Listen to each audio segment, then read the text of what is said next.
Bonjour à tous et bienvenue sur la chaîne La Bouquinade. Aujourd'hui on se retrouve pour un nouveau point lecture. On démarre sans plus tarder avec une suite de séries. C'est le tome 2 de la saga d'Oren, Glint de Raven Kennedy dans la collection Romantasy chez Hugo Roman. Petit rappel rapide du premier tome, vous avez le roi Midas qui peut transformer des choses en or, qui va décider de capturer et d'en faire complètement sa captive Oren, de la sauver de là où elle est pour l'emmener chez lui dans son palais, dans une cage dorée. Oren va donc grandir auprès du Midas et dans ce palais, assez à l'écart de tout le monde, vraiment la chouchou, la privilégiée, sans trop savoir aussi ce qui se passe derrière les murs du palais. Oren arrive à un âge de majorité, elle est grande, elle est devenue une femme et elle fait entièrement confiance à Midas jusqu'à ce qu'une guerre éclate et qu'elle soit un objet de négociation et toute la confiance qu'elle avait placée en Midas vole en éclats. Le premier tome, on l'avait fait en lecture commune sur le club de lecture et le tome 2 c'est pareil. Le tome 1 on était vraiment tous très mitigés, on était sortis en mode alors on aime bien la fin, vraiment la fin était géniale, mais le début on a quelque chose à redire, quelque chose à revoir. Et vraiment le tome 2 nous a mis pour la plupart tous d'accord. Oren commence un petit peu à s'émanciper, commence vraiment à penser par elle-même et commence à arrêter de s'endoctriner avec tout ce qu'on a pu lui fourrer dans le crâne. Et je trouve que c'est un peu mieux à équilibrer, je dirais, le niveau de dynamisme et quand il y a des pensées d'Oren, quand il y a certaines actions. Je trouve vraiment que ce tome 2 est meilleur sur tous les points, d'un point de vue narratif, scénaristique. Vraiment ça a été une très bonne lecture. Là il y a un orage qui va bientôt éclater, vraiment les beaux jours à Nantes ça n'existe pas, donc si la lumière voilà change à chaque fois, écoutez je fais ce que je peux. J'ai hâte de lire le tome 3, je crois qu'il sort au mois de juin, je sais plus. Mais vraiment j'ai hâte de voir jusqu'à où Oren va aller et c'était aussi bien parce que, j'ai oublié de le dire, mais c'est qu'on avait un peu d'autres personnages qui rentraient en action et on s'attardait un petit peu sur eux et donc on se détachait un peu d'Oren et j'avoue que des fois se détacher d'Oren ça fait quand même du bien. Par contre attention, je crois que je l'avais pas dit dans le précédent point lecture, c'est pour un public averti, merci. Bon j'ai pas fait exprès mais vraiment je l'ai chopé, il venait à la suite.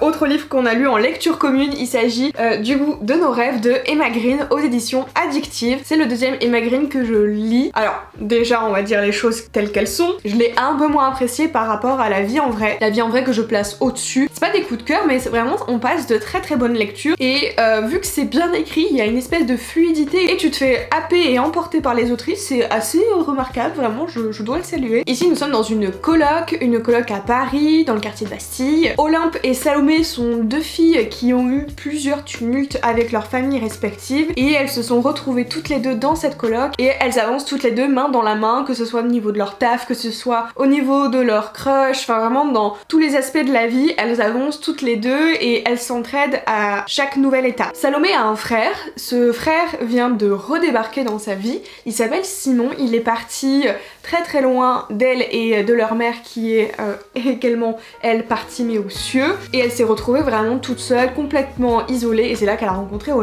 Bref, Simon refait surface dans la vie de Salomé. Salomé est extrêmement contente et il faut savoir que genre Salomé et Olympe c'est un peu genre chien et chat, vraiment c'est un espèce de ping-pong entre les deux, c'est genre juste ultra marrant. Et Simon a un but, c'est suite à un héritage, il a décidé de ouvrir un restaurant, il veut embaucher Salomé et Salomé dit ok mais il faut que tu embauches à tout prix Olympe. Lui c'est le chef, elle, comment ça s'appelle, c'est, j'allais dire top chef, pas du tout, c'est la sous-chef je crois et Salomé est en salle et Simon et Olympe c'est un peu genre la guerre de celui qui réussira le mieux, c'est un petit peu une espèce de compétition qui s'installe, un petit peu le Enemy Solvers, vous allez comprendre très vite, mais en même temps c'est un slow burn, vraiment ça arrive vraiment assez lentement, vraiment ce trio infernal c'était juste un délice aussi d'avoir toutes ces recettes là, t'as juste envie de bouffer et de bouffer et de bouffer.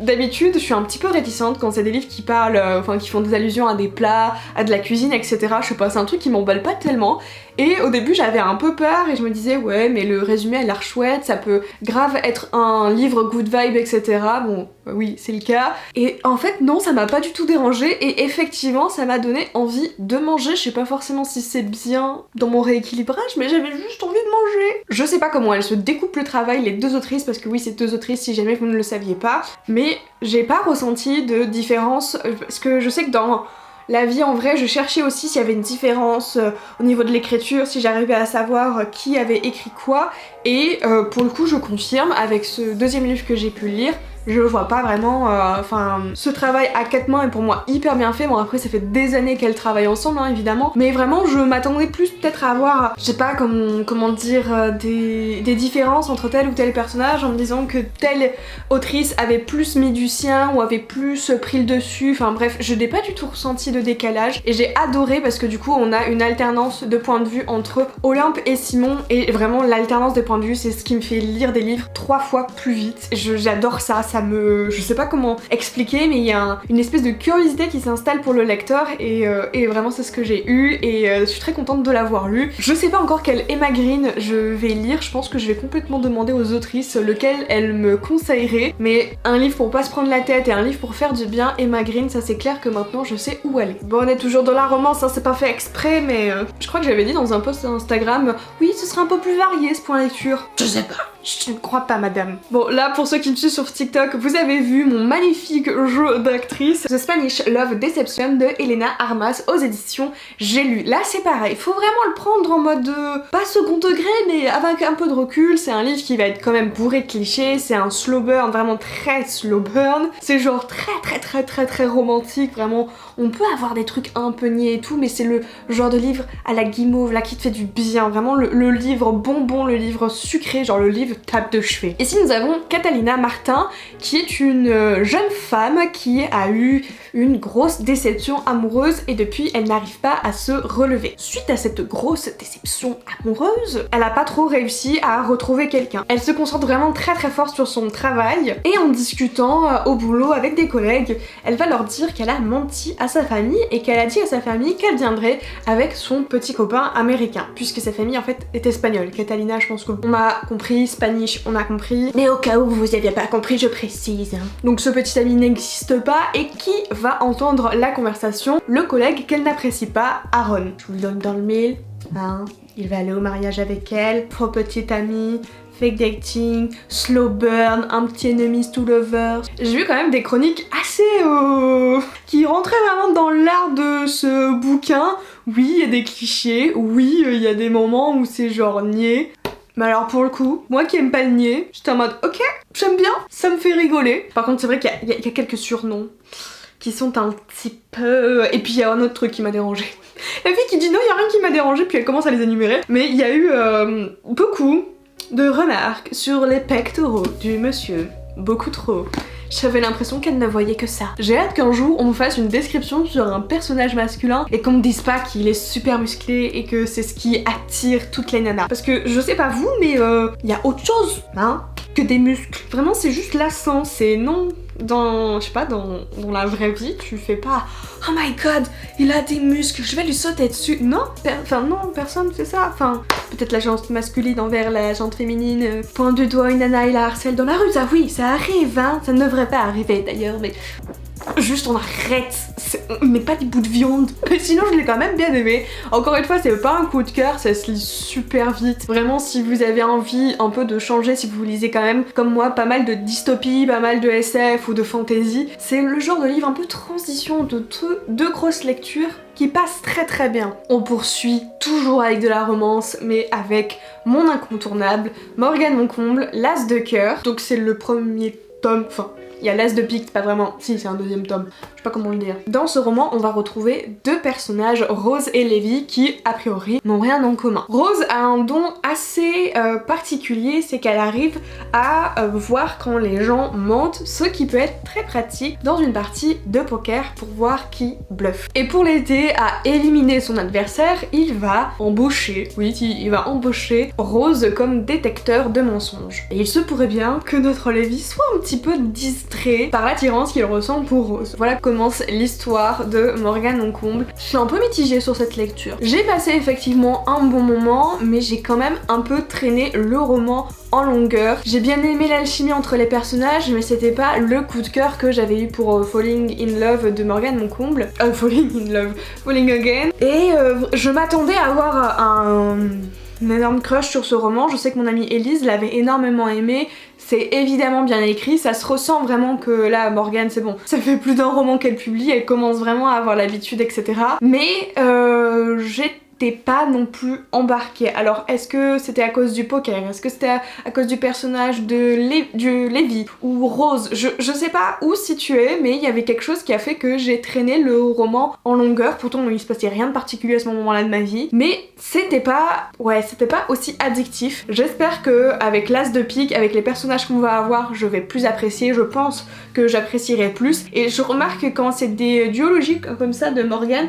généralement je préfère le deuxième tome. Je sais pas, j'arrive pas à l'expliquer. C'est pas mauvais encore une fois, mais il y a un mais que j'arrive pas trop à situer. Je sais pas si vous l'avez lu, je sais pas ce que vous en pensez, mais dites-moi si vous aussi vous avez ressenti ce truc de un peu en suspens. Ouais, j'étais un peu comme spectatrice de ma propre lecture. C'est bizarre. Bon là cette fois-ci on part sur un coup de cœur. J'ai terminé la duologie de L'Empire des femmes de Cassandre Lambert aux éditions Didier Jeunesse, et qu'est-ce que je suis contente d'avoir lu cette duologie, vraiment. Mais Cassandre Lambert m'a bluffée, j'ai adoré la maturité dans sa plume, mais aussi vraiment toutes les idées qu'elle a placées, qu'elle a commencé, c'est comme si elle plantait des petites graines dans les cerveaux de ses lecteurs jusqu'à ce que vraiment ça explose et que ça grandisse et que ça enracine en nous. Vraiment j'ai adoré, ça a été une très belle découverte. J'ai hâte de lire L'Antidote Mortel pour voir si ça me fait le même effet. Pour ne pas vous spoiler le premier tome, du coup, les hommes sont parqués sur l'île de Ténéros et les hommes sont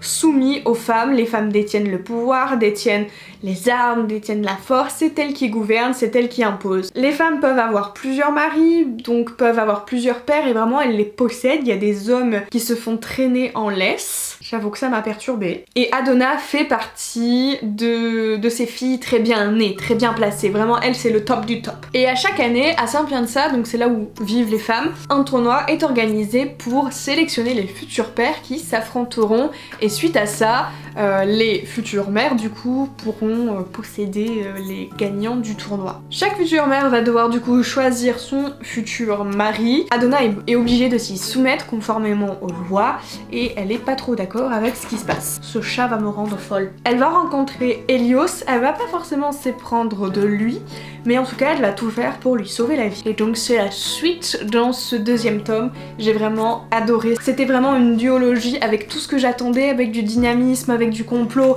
avec du retournement de situation, avec vraiment beaucoup de sentiments. Vraiment, genre cette duologie elle se lit extrêmement bien, et je suis très contente de me dire putain, on a une autrice française qui nous a pondu une merveille. Vraiment, j'ai aucun vraiment défaut à relever. J'ai pas trouvé qu'il y avait de clichés, j'ai pas trouvé qu'il y avait de moments niais, j'ai pas trouvé qu'il y avait de moments genre trop lents ou qui n'avaient pas à être là dans l'histoire. Vraiment tout au contraire, je trouve que tout était à sa place, tout était justifié et tout était au service de l'intrigue, et vraiment c'était juste un pur bonheur.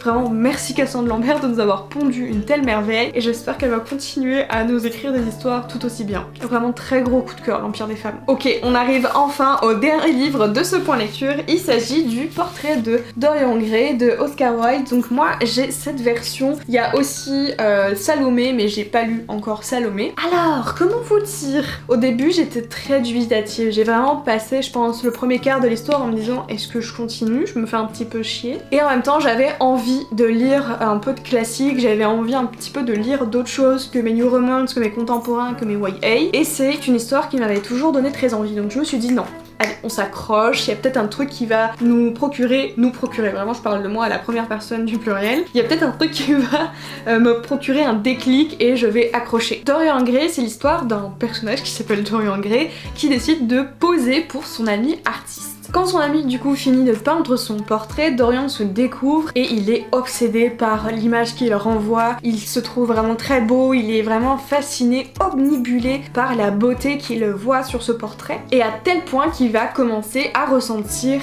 une jalousie irrationnelle de ce portrait, de ce Dorian qui a été peint. Donc au début j'étais un petit peu beaucoup mal à l'aise, et puis petit à petit j'ai un petit peu commencé à comprendre la morale qui se cachait dans cette histoire. Alors la morale, celle que moi j'ai cru percevoir. Je pense qu'il y avait comme une question un petit peu qui flottait en mode est-ce que vivre sans vraiment raison, sans but précis, sans avoir conscience du mal que on peut faire en tout état de cause, en gros, est-ce que un homme peut continuer à vivre ainsi? Et aussi avec cette recherche du pur plaisir, d'un égoïsme vraiment très propre, et complètement être déconnecté de la vie et des règles, des lois sociétales. Enfin vraiment il y a toute une question qui qui se pose autour de ça. Et en fait j'ai bien aimé le côté poétique de l'histoire, mais aussi toutes les métaphores qu'il y avait et comment aujourd'hui on peut le comprendre dans notre monde moderne. Pour être tout à fait franche, je pense pas avoir compris tout les petits clins d'œil qui peut se cacher dans ce texte, mais la façon dont moi je l'ai compris,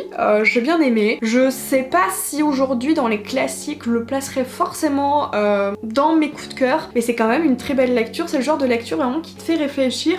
Et en même temps, vu qu'il y a ce côté poétique, c'est une espèce de valse que tu fais avec l'auteur. Mais je sais que dans les classiques que j'avais commencé à lire l'année dernière, celui qui me reste en tête, c'est Dr. Jekyll et Mr. Hyde. Alors peut-être parce que je l'ai mieux compris, mais en tout cas celui-ci se place pas très loin, mais c'est... je sais pas comment dire, c'était une autre expérience de lecture par rapport au Dr. Jekyll. Et en même temps, je pense que si je me le relis une autre fois, je pense que je comprendrai encore d'autres choses. Je sais pas si vous lisez un petit peu des classiques, vous, mais j'avais dit que là, cette année, j'en lisais un par mois. Bon, j'ai loupé un seul mois, c'est pas grave. Mais en tout cas, je suis contente de voir qu'on peut toujours faire des parallèles avec ce qu'on vit aujourd'hui. En tout cas, c'est tout pour moi, c'est tout pour ce point lecture. J'espère que ça vous a plu. N'hésitez pas à me dire si vous avez lu certains de ces romans et à répondre à toutes les questions que je vous ai infligées pendant la vidéo.